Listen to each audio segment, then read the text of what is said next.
Yo, what's going on, everybody? It is 3 p.m. here in Chicago, Illinois. That means it's time for another live stream. Today is Sunday, March 14th. It's Pi Day, and it's also Daylight Savings Day, and it's a Sunday. Well, Daylight Savings Day is always on a Sunday, isn't it?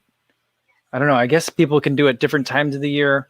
I guess they could do it on different days of the year anyway, but it's Sunday. How you guys doing today? It is a beautiful day here in Chicago. It's warming up nicely. I thought it was going to be chilly and gross today, but it ended up being a pretty nice day. Very relaxing day for us here at home because everyone is tired. And before I get into the live stream for today, I want to say hi to everyone listening on the audio only version on the podcast. Hopefully you guys are having a good run or a good commute today. And for everyone watching this on YouTube after the fact, welcome to you guys as well. I'm assuming that you guys aren't here live today and watching on YouTube after the fact because of the whole time zone craziness thing and how little sense that makes, especially for what is a global audience. So for those of you who are here, like Mehmet Kalat says, hi runners, welcome everybody. Edgar Smith says, yo. And Tony Bowen says, work just canceled me for night due to snow in Denver. Yeah, I've been seeing the news reports of how much snow you guys are getting out there in Colorado. Which is funny because I feel like it was just yesterday where everyone in Colorado was like, I don't see any snow coming. And then now, like, you guys have a ton of it. And it's like, whoops, we spoke a little bit too soon. Not to say that you did that, Tony, but yeah, hopefully you guys are all doing well in the snow. JC says, hi there, folks. And Sarah says, hey, all, remember to set my clocks forward before bed last night. Thank goodness. Yeah, most of the clocks in our house they change automatically. So I don't have to change much. I have to change it on the stove. But the stove is weird because by the time we get to the next daylight savings, so basically I change the clock on the stove twice a year. By the time it gets to that daylight savings time, the clock is off by a good 2 minutes. So whatever internal mechanism it's using to keep track of time, it's faulty. Either that or it is a true measure of time and the rest of the world is off. Who knows, really? Time is relative, right? So I think that's the only clock that I have to change. We do have an old remember, do you guys remember when everyone had the iHome alarm, the bedside alarm clocks, and I had the iPhone, the 30-pin dock connector built right into it, and you could put your phone in it. We still have one of those. I do think it's a 30-pin connector. I think that one has a switch, though. There's a switch in the back that you just say, daylight savings on or off, and it changes the hour. Other than that, I think those are the two clocks that we got. Everything else is automatic. Even my daughter, the baby, is kind of learning to tell time, but she has a digital watch, and it's hard for her to tell time. And she tells me the time as Daddy, it's 3:03. I'm like, you mean it's 3:03? It's 3 o'clock. She's like, no, Daddy, it's 3:03. Hers, I think she has a Kitty Garmin. Her or the Kitty Fitbit, I can't remember which one. Hers auto switched today. So I don't know. I don't change that many. Although, you know what? I guess we have a car now. I bet in the car we have to change it automatic. I have to change it manually. I bet you that doesn't change. So I got to get used to that, I guess. Recycle on Wednesday says, hi, everyone. Ines says, hi, Kofuzi and everyone. 1 hour earlier for us in the UK. Yeah. Yeah, that's weird. That's really weird. The other thing that I think is going on in the UK, is it Mother's Day for you guys in the UK? I think it is. It's not Mother's Day for us here in the US, but I think it's, either that or Eilish McColgan is really early and ahead of things for her Mother's Day because she had a really nice Mother's Day post today. So I think it's Mother's Day out there. Is it? I'm not sure. I have no idea. I feel like it's only a matter of time before we enter the weird live stream warp zone or wormhole where there's multiple live streams that may or may not be going on. Chris says, I just wrapped up a half day's worth of work to get caught up after taking Friday as a nap day. Oh, that's nice. And he says, now it's Kofuzi time. Awesome. Very cool. Good to see you again, Chris. And yeah, Philip Burns says, here on the other side of the pond, it's still 2 weeks until we reach summertime. See, we don't consider it the beginning of summer. We consider it the beginning of spring. In the US, at least, we consider Memorial Day to be the unofficial start of summertime, or I guess the official start of summer. I mean, other than calendar summer. But that usually is a holiday. I guess you guys would call over there a bank holiday. So it's kind of like a bank holiday for us here. That's in like usually late May, like around my dad's birthday. All right, Jeff Elliott's here. Josh is here as well. What up, Josh? Good to see you. And yeah, David Prabhu says happy Sunday to all. And Charles Ventura coming in with the PRs today, bringing it, says, I just PR'd both my 5K and 10K times in a 10K time trial, 22:52 and 46:46. And his critical power increased from 218 to 240. That's quite a jump. Well done, Charles. Man, PRing in the 5K on the way to a 10K PR. That's impressive. I've been thinking about what my strategy is going to be for my 8K time trial going into this weekend. And right now, my goal, like, so that I don't overdo it, I'm petrified that I'm going to have a really great 5K and then just die on the last 3K of this 8K. And so my goal, my plan tentatively is to make sure I don't PR a 5K on the way to the 8K. Because I just don't, I'm nervous. I mean, I feel like some of my fitness may indicate that I can do that and it'll be fine, but I'm okay with not like, I don't know. It seems pretty high. I mean, I guess what's the risk? If I blow up, I blow up. It's a virtual 8K. So I don't know. Maybe I'm on the fence. But now with Charles's PRing 5K on the way to his 10K, now I'm like, maybe I should try for that. I don't know. But good work, Charles. All right, not really. Hank Aaron says, hi, happy Sunday. He's got some bacon and a smiley face emoji and a fire emoji. I think that's a bacon emoji, right? I don't know what emoji that is. Is that bacon? Let me make this bigger real quick for me. Yeah, it looks like, I think that's bacon. Anybody? I don't know. And Running Man Sam says, what's the goal pace for the 8K? I think my like 5K PR is somewhere around officially it's like high 1940s, like 1950, something like that, just barely under 20 minutes. So like I'm thinking I'm gonna have a graduated, because I'm gonna do graduated pacing. I'm not gonna try to do even pacing all the way through. The first mile I think I'm gonna go through at like 6:30. I'm gonna make a video about it once I kind of decide a little bit more, but like just kind of shooting from the hip right now. I think it's gonna be like a 6:30, maybe a 6:35 mile for the first, which would be a little bit over 4 minutes per K. And then mile 2 right at 4 minutes per K. And then mile 3 start to squeeze down, and then the third mile, maybe a little bit under 4 minutes per K. So it's like 6:20, maybe 6:20, I think 6:20 maybe.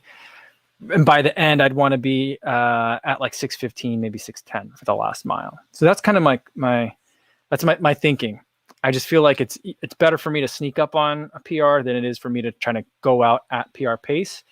It sets off too many alarm bells in my head. It just it scares me a little bit. So I think that's what I'm going to try to do. Martha says, though, take the risk, Kofuzi. I think I might. I mean, I think maybe I'll adjust everything by like a couple seconds up a little bit, but I still think that first mile, or at least the first half mile, going out at like 6:30 pace, something that's like definitely a little bit on the slow side, is going to be the way to go for me. So that part, I'm not going to move too much. It's just how much does it move from mile 1 to mile 5? Yeah, and it says, though, the thought of holding on for another 3K after a 5K PB is scary. Yeah, it is. It is. But I try to say, the way I try to justify it is like, it's not even 2 miles. That's how I'm gonna like look at it in my head, Fantaflas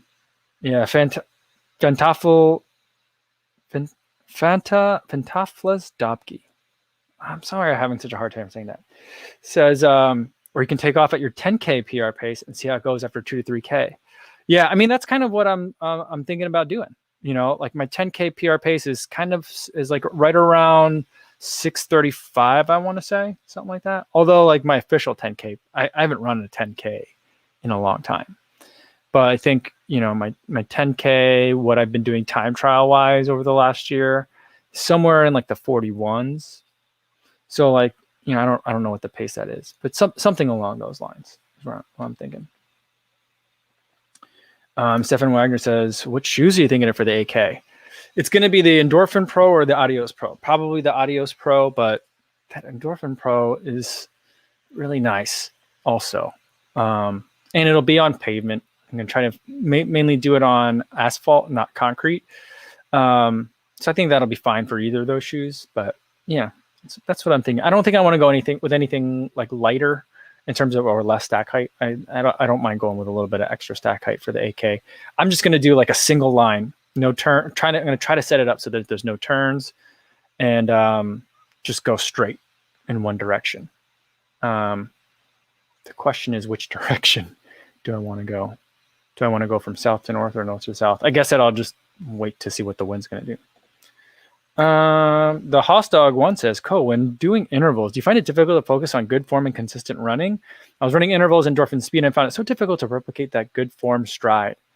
Yeah, I mean, that's the fatigue, and that's part of the training that you're doing with the intervals. And so it's difficult, but that's kind of what I try to keep my mind on. I try to keep my mind on it kind of like, one of the ways that I look at it is like the way, I mean, I'm not a good baseball player, and I stopped playing baseball like on an organized team when I was like, I don't know, like 12. So it's been a long time since I played baseball. But the way I think about it with baseball or with the golf is like, I don't ever try to hit the ball far, but I try to have good mechanics, and whatever happens, happens. And so, and that usually ends up being, when I do make contact, the ball goes far, is relatively speaking. I'm not very good at either baseball or golf. And so I think of it similarly when I'm thinking about running or when I'm getting tired. I don't think about trying to run faster or harder. I just try to think about running pretty. That's kind of like what I think about in my head, making sure the stride looks good, pushing off through, like as I'm pushing off through the back of the heel. Not that I'm putting my heel to the ground, but like that motion to make sure I'm, using the entire leg muscle, kind of, so to speak. That seems to like work for me in a way of like trying to make sure I'm including the glute in the stride as well. So I want to go from glute to knee drive. So that's kind of like what goes through my mind, or what I hope goes through my mind. What really goes through my mind is, wow, you're not moving that fast. You're flailing a lot. What are your feet doing? Your feet are kind of like flipping around all over the place like a fish, or like hungry hippos. And you're not gonna be able to keep this up for a long time. It's taking up a lot of energy. So those are the thoughts that really go through my head. But like what I try to put in my head is like, put the foot straight down, push through the back, drive the knee, So there's a big difference in terms of what I want and what I actually get. Let's see. Teddyman Tactico says, Kofuzi, hi. Please, could you address this issue? Zoomfly 3s are now released in new specs, 11 millimeters instead of 8, and with carbon fiber instead of carbon infused nylon plates. Yeah, I don't know that that's an issue. I thought that they were 10. It's been a long time since I ran the Zoomfly 3, but I thought that they were 10 millimeter drop shoes. I guess I could be wrong on that. And I thought that I'm pretty confident that they've always had a carbon fiber plate. I don't think that Nike has had a carbon infused plate between the Zoomfly SP and the Tempo Next %. That's my understanding. So I could be wrong on that. 11 millimeter seems to be a weird number to me. And I would double check on that. Make sure you don't have maybe it's like for the women's size they've done that. I don't know. Sometimes shoe companies will make the women's drop a little bit higher for some reason. But yeah, I'm not aware of that. I'm not aware of that. But yeah, that's be curious if they did that.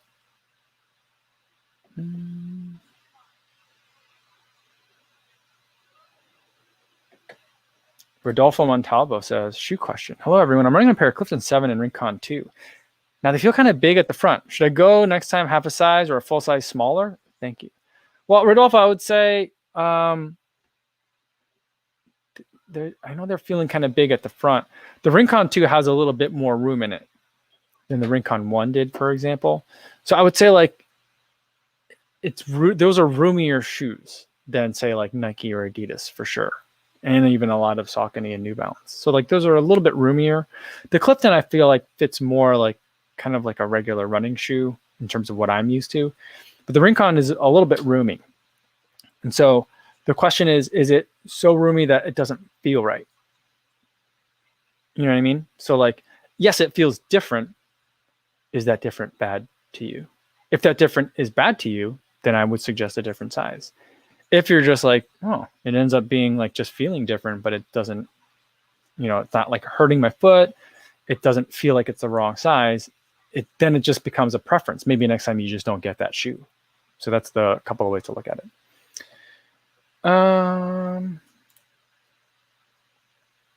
Nifty Ninja says, Mike, why not do a 5K time trial next week and work out your pacing for the 8K from that? I did a 5K time trial last week, kind of on accident. Not really. I had the workout was like 3 miles at threshold and then right into a 200 meter mile pace. So it was basically like, a little bit longer than a 5K. And that was pretty tiring. And I want to say that I think that would have been like a 5K, pretty close to like my 5K PR. So I've already done that, and that felt good. But I also did like a couple extra reps of 200 meters on top of that too. So there's more there, so that's certainly a maintainable kind of pace. But the main reason I'm doing the 8K next week is because I'm doing a virtual race. So that's the thing. I mean, I guess I don't have to, but that next weekend is the weekend for getting your entries in. All right. MC1796 says, any predictions of the A6 Magic Speed? Roadrunner says it'll drop March 31st. FF Blast with a carbon plate, 26 millimeters in the heel and 21 in the forefoot. Didn't see any weight specs. I've never even heard of that. This is the first I'm hearing or reading about a new shoe with FF Blast and a carbon plate. But based on that, it seems like it's going to be kind of like a Meta Racer, relatively low stack height. I think those numbers are pretty similar to a Meta Racer, but with carbon in it. That's interesting. I have a feeling it's going to remind me a lot of the Freedom from Saucony. Like a little bit squishy, but also feeling minimal at the same time. Minimalist, I guess. Interesting. I haven't seen any images of that. I may have seen some images of that, but it was like one of those things where I don't know if I knew what I was looking at. I've been seeing a lot of pictures of ASICS shoes lately, so maybe that's what I saw.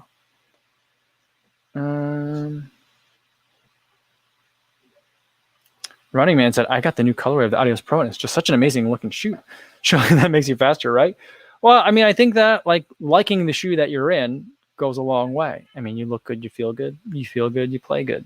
That's the way it goes, right?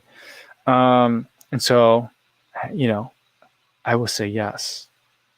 I don't know if that's measurable in a repeatable double-blind study kind of way, but, I think so. You gotta like what you're in.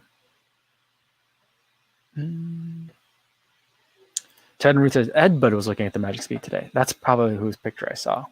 Because he had a couple of different videos up today. I didn't get a chance to watch them, but I saw a couple of thumbnails from him today. I was like, oh, what are those? Jeff Elliott says he thinks it's the Sarah Hall shoe. I don't think that the Sarah Hall shoe is a 26 millimeter stack height shoe. I think the Sarah Hall shoe is closer to 35 to 40 millimeters of stack height. That thing that she's running on, the thing she ran on in London, which I think is different than the shoe she ran on in the marathon project. But like whatever that prototype is, I don't know that that's it. That shoe looked tall. The shoe looked tall, like it looked exactly like the midsole looked exactly like the artist midsole to me. And so that shoe, if I remember correctly, was in the mid 30s for stack height. So like I just think that 26 doesn't look very tall. It isn't very tall, and that I don't know. But I guess like if you're looking at it from far away, how much can I really discern 10 millimeters? It's not that much. But I don't know. Maybe it is. Maybe it is. Yeah, Martha's there with me though. Wasn't the Sarah Hall shoe a lot higher stack? Yeah.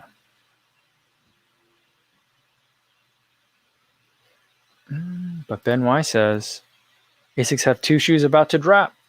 Oh, and Chris Dyke said Seth got it in one of his unboxing lives. Nice. Huh. Awesome. That's so cool. Yeah. I mean, as soon as I tried the Nova Bus, I was like, I can't wait till they put carbon in this. And I'm glad that they're doing it. Because I could see them like being like, no, we're just gonna make it. I mean, then they did like the Road Blast and then the Dynamo. Like they had like 2 other Blast shoes, which I was like, don't mess around with those. Hurry up and get to the carbon version. So I'm glad that they're getting to there. Dr. Funk wants to know, will ASICS follow the other shoe companies and call the Sarah Hall shoe the Meta Racer Pro? Yeah, no, I don't know, because I feel like the Meta Racer is a pro shoe, just not at the marathon distance, right? And so like, so the ASICS has, I mean, they like to play around with their prefixes and suffixes, right? So they have the Ride series, like the Evo Ride, the Glide Ride, and then they had the Meta Ride. There was a Meta Run, which was it was not a predecessor to the Meta Ride. I called it a predecessor to the Meta Ride, and ASICS got mad at me for that. It wasn't a predecessor, but they had another shoe called the Meta Run. Now they have the shoe called the Meta Racer. Now, as far as I know, the Meta Run, the Meta Ride, and the Meta Racer are not related shoes, except they have like, I think they do have some of like the same like flow technology that is in the other Ride series of shoes, like the Evo Ride and the Glide Ride. So like, how they're using those prefixes and suffixes, I have no idea. But I could see it having some sort of combination of like Ride or Meta in it somehow. But I don't know that they'll call it the Meta Racer Pro. But who knows? They might call it the Meta Racer Pro. But then like, I think then like people are going to think that Meta Racer that they have, which is a fantastic shoe for half marathon and shorter. I would say more like 10K and shorter. That shoe is fantastic. And I don't think they want people thinking that that's like a junior shoe or a training companion. You know what I mean? So that's my thoughts on it. Li Jue Sheng says, any suggestion on running wear to carry hydration? Yesterday I power walked and jogged for almost 3 hours and stopped at a 7-Eleven and got a Gatorade. Well, that'll certainly work, but my favorite is a flip belt and the flip belt bottle. It holds about 10 to 12 ounces of liquid in it, and that's usually enough for a lot of my runs. Unless we get very deep into the summer when it's like really super hot, then I might need a little bit more of that on some of my runs. But for the most part, that flip belt in the bottle, it stays right at the waist, and it doesn't bounce around too much. That's usually my favorite. Otherwise, a lot of people like to carry the what do they call them, speed flasks or whatever. It's got like a strap to hold onto your hand, and then you're like holding the bottle kind of like this as you're running. Those usually are like 16 to 20 ounces. So that kind of like will definitely get most people through the vast majority of their runs. Then above that, there's like hydration packs. There's ones with bottles in the front. I love the convenience of it, but they jostle around a lot for me. So I like the ones with the bladder that goes in the back. So Jody says, good day, everyone. Didn't realize the time change. I don't know if the time may or may not have changed for you, but it did over here. So Chris J says, favorite easy/recovery day shoe so far? I don't know. Favorite? I really do like the Invincible, but the toe box is a little bit snug.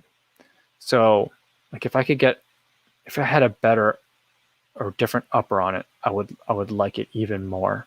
But that one's pretty close to being my favorite one so far. I like the Fresh Foam More Trail a lot as well, which another sign that I probably need to try that Fresh Foam More version 3. And that will probably end up being my favorite. But right now I would probably say the Nike Invincible is my favorite recovery day shoe.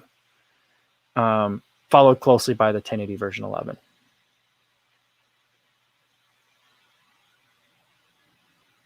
Sam Matassa says, any plans on getting the Instant Go cam to review? They're trying to give them away to influencers right now on the site. I did review it already. It was like a 30-minute long video, an opus, if you will. Really, really long. But yeah, it's a fun little camera. I was going to use it for the video for today, but I ended up going with some Tracksmith, the lined half tight, and that only has one pocket in it. And so like I had a gel keys, and I was like, nope, I'm not bringing the Insta360 Go with me. So I just use the 360 camera for the entire video for that one. But I do like that camera. That little case that goes with it is pretty fantastic. That's the killer feature on it for this time.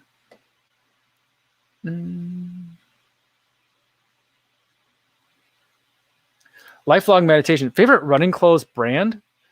I would say I'll give you two because I don't want to name just one.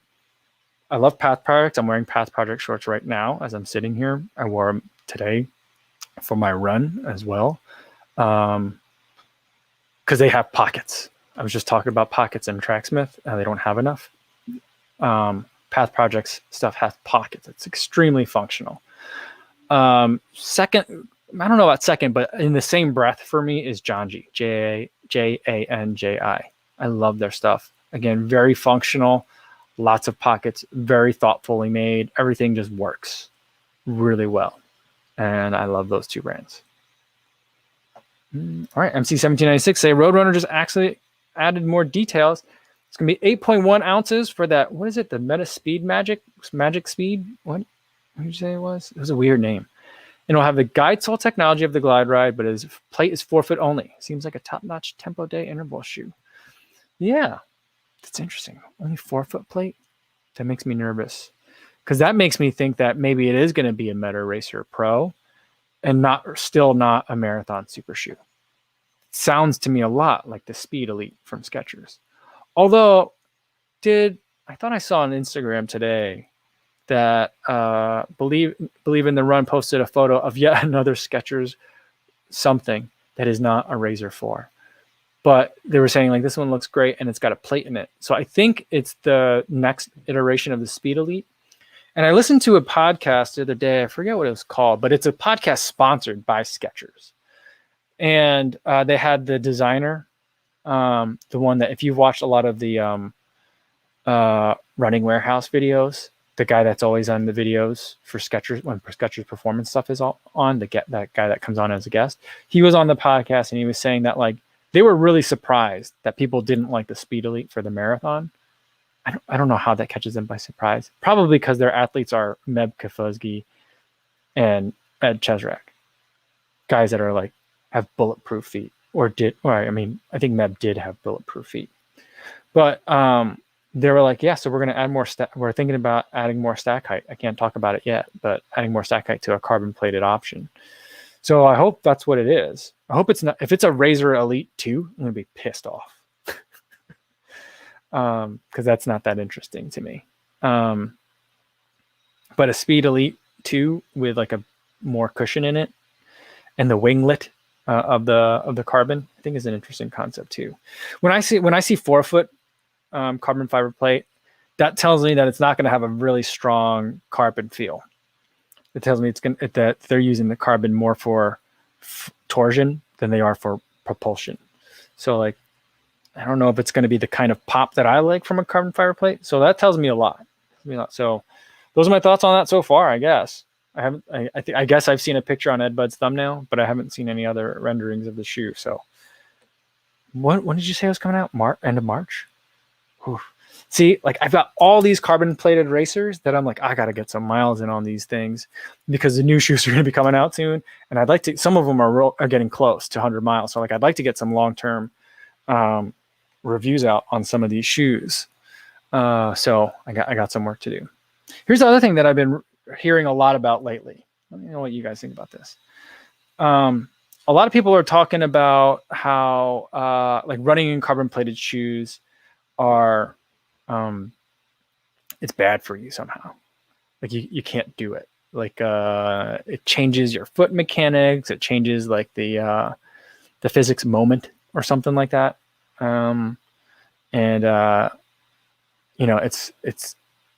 It's something that's going to cause injuries or something like that.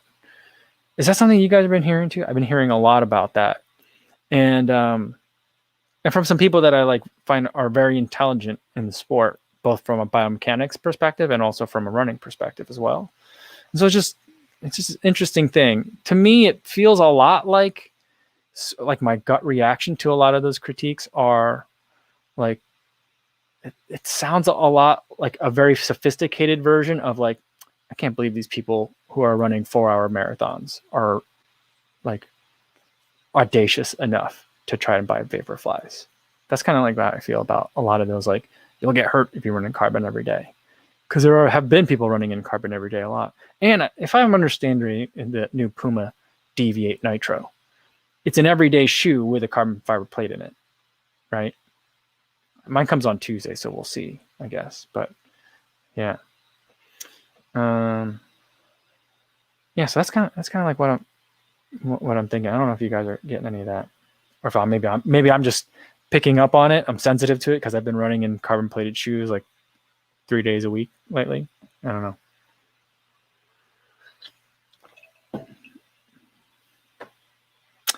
Ben Browning, Benzie New says, any new or classic picks on GoPro/selfie sticks? My camera arrives soon.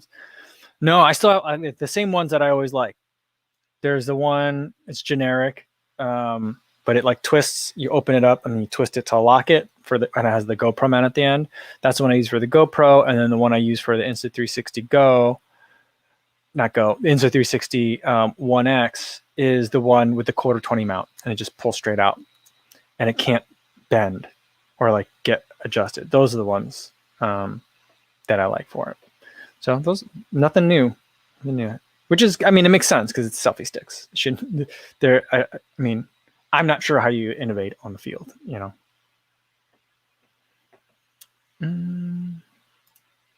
Remy says, hey, the Insta360 that much better than the old one? Yes, if you're going to get it wet. So the 1X2 is waterproof. The 1X is definitely not. So that's the big difference on it. JC says, with the carbon plated shoes, that's why you save them for the races. Alpha Flies look like they mess you up. I mean, I can understand that, you know, but like, I don't know. People are saying like people are coming in with injuries, but I'm like, more so than like, for example, like the Nike study, quote unquote, that they did when they put people in Nike structures, and a third of them reported injury in like a 90-day period. So like, I don't know. I always thought that people were like, you save these for races because the foam is not meant for durability. It's meant for performance. And two, they're expensive, you know? And so, you know, I think what Puma is going to be doing here, and what we've seen already with the shoes with like the nylon plates in them, or like TPU shanks, is like, what if carbon weren't expensive? Or what if the foam that you use with carbon, or that can pair well with carbon, because I think there have previously been lots of shoes that have been paired with carbon that the foams just don't work well with it. But I think that like, what if carbon wasn't expensive? What if in fact carbon was cheaper? What if finding like a foam that worked well with carbon was cheaper, and they were putting in all the everyday shoes? You know, would people still be upset about it? You know, if we're talking about $100 shoes and not $250 shoes, you know, kind of like, that's the way that I'm looking at it. You know, I think maybe the shape of the carbon would be different, you know, but in an analogous way, that like the way that I feel like the midsole is engineered in a non-carbon plated shoe is different for a racer versus a daily trainer. So that's kind of like, I'm like, I don't know. I don't know if we're overthinking it or if I'm underthinking it. I'm probably underthinking it. I have a tendency to oversimplify. But yeah. And MJM says 1,400 kilometers in the Alpha Fly and 0 injuries, and he's had no races in 2020. I mean, yeah, I see that a lot. I see people, you know, going on easy runs in them frequently. You know, I see them a lot. And granted, some of those people that I see that I think are on an easy run, they might be in a cool down, they might be in a rest period in between reps or something like that. But like, I'm pretty sure I've seen people going on easy runs at them, and just the foam is real nice in the Alpha Flies and the Zoom, and then like the Vapor Fly, the 4%, you know. So yeah. And Martha says, I would think running exclusive and carbon plated shoe would be a bad idea. Likewise with any stiff roll type shoe, because you're using all the little joints and muscles in the foot. But okay at times. Yeah, I mean, it seems though like, there's a camera again. Man, I don't think the camera's overheated today. I don't know what's going on with this thing. Maybe it did overheat. All right, we're gonna switch cameras real quick, guys. All right, now we're on to the webcam. But like, even the people that are like, you got to be careful about carbon plated shoes. You can't run in them every day. Even those people, I think they're frequently saying, the best thing to do is have variety, and they're talking about heel drop and the different foam types and even the surfaces that you're running on. The best thing to do is just to have variety, which I think is the best advice. But like, I don't know if people, I don't think a lot of people are running in carbon every day. But it does invite the question of like, what happens if people did, or what happens if a lot of people started doing that?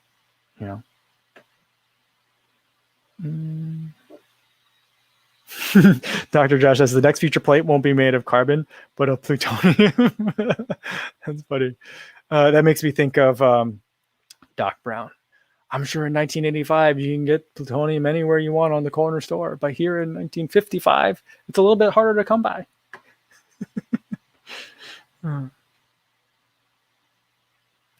Chris says, what if we ran in shoes that are really NFTs? I got to tell you, I'm having a hard time wrapping my head around NFTs.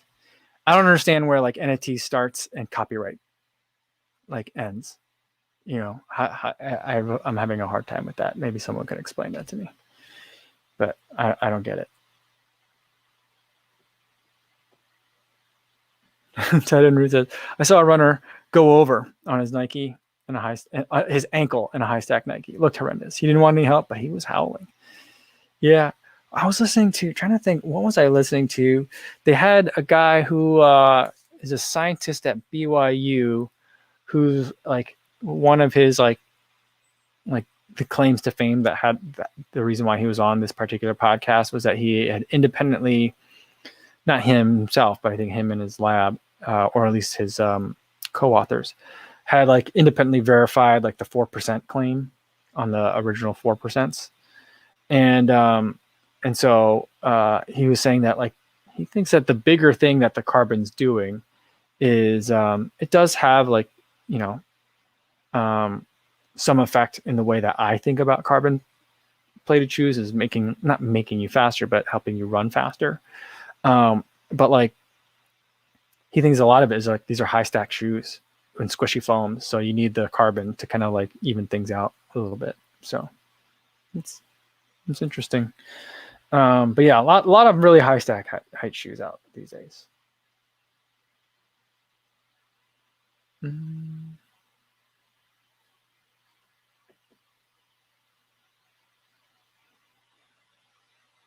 Yeah, Jamie Dahl says, my thinking is that you need to run at least some of your workouts in your racing shoes for muscle memory.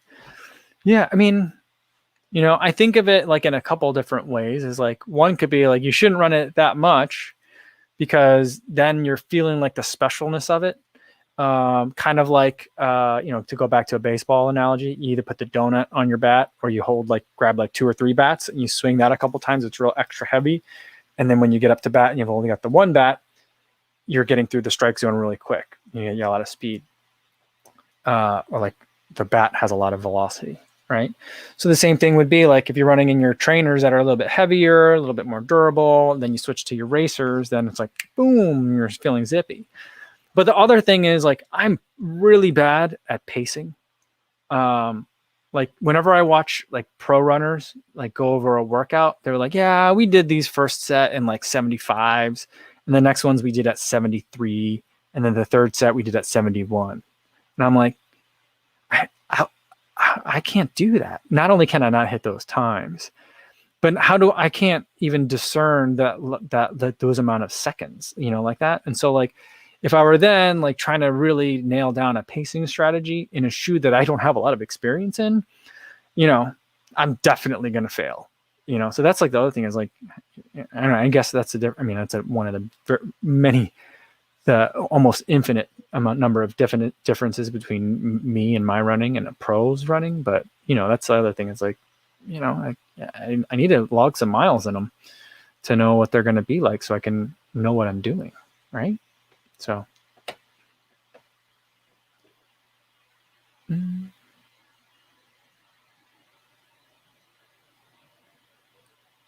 Let's see.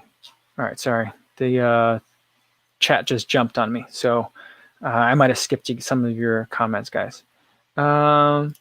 Sean Marshall says, regarding NFTs, imagine if you had your own stash of capital that was a bit tied to the monetary fluctuations of nation state economy. Yeah. Yeah.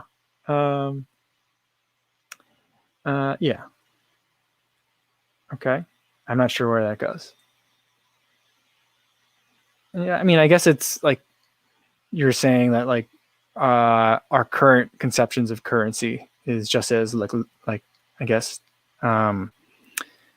ethereal or abstract. So I get it. He's saying was not tied. Yeah. Yeah. I mean, but like, I don't understand. Like, is the NFT the currency, or is the NFT like something that you've bought? Like that has its own like bundle of rights that go with it. You know what I mean? Because it seems like it's like a fancy way of buying pictures. Martha wants to know what are NFTs. They're non-fungible tokens. So it's kind of like cash, but not cash because cash is fungible. So I don't know. Jody says, I wonder if you always wear carbon shoes. If your body adjusts and becomes lazy, then you lose some of the effect. Maybe best to save them for races to get the full benefit. Yeah, I don't know. I would think that it'd be the other way. If you want to be really good at racing in carbon plated shoes, you should run a lot in carbon plated shoes. That seems to be making more sense to me. But I'm not an expert or trained at all in this area. In the long run, says NFT is not feeling this. Yeah, I don't see it. I don't know. I'm not a money guy, so. Ben Browning says, in my Vaporflies, I'm running at a faster pace at any time. But when I tripped, I slid on 2 hard surfaces. Be careful in the high stack and the narrow Vaporfly 4%. I wear them only occasionally. Yeah, you know what's funny though is like I feel like when I put on like I guess it's been a while since I put on 4%, but like when I put them on now, I just feel like they're so much lower than the other like super shoes that are out today. It's like dark in here. Yeah. Dr. Funk says NFTs that like blockchain, it utilizes blockchain. That's part of the way it kind of like self-authenticates, I guess. I don't know. My understanding of blockchain is probably just as tenuous as my understanding of NFTs.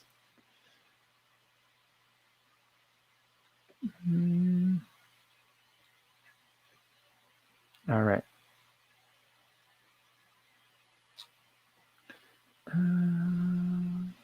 Where are we going? Martha says, thanks. NFT, how about not effing true? We've said that all too often to the TV. It could be. It could, for sure. Although I'm finding myself yelling at the TV less. Although I'm also watching a lot less TV. So that's just another thing I'm also doing.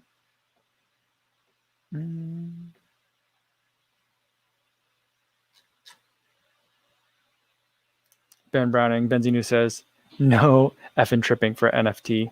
I hope after a scabby experience, after Facebook, tying it back together, the NFT connects to the shoes.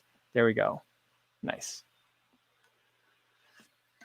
All right, guys. I think that's a good place to leave it for today before we get like too caught up on all the stuff that I really don't have any idea about anyway.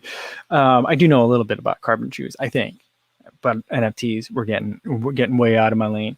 But I'm gonna get going for today and try to figure out what's going on with my camera. I don't know why it's just been dying on me relatively fast lately, which is surprising. Although it's getting warm in here, so. But I mean, it's gonna get warmer as we get to summer. So I got to figure that out.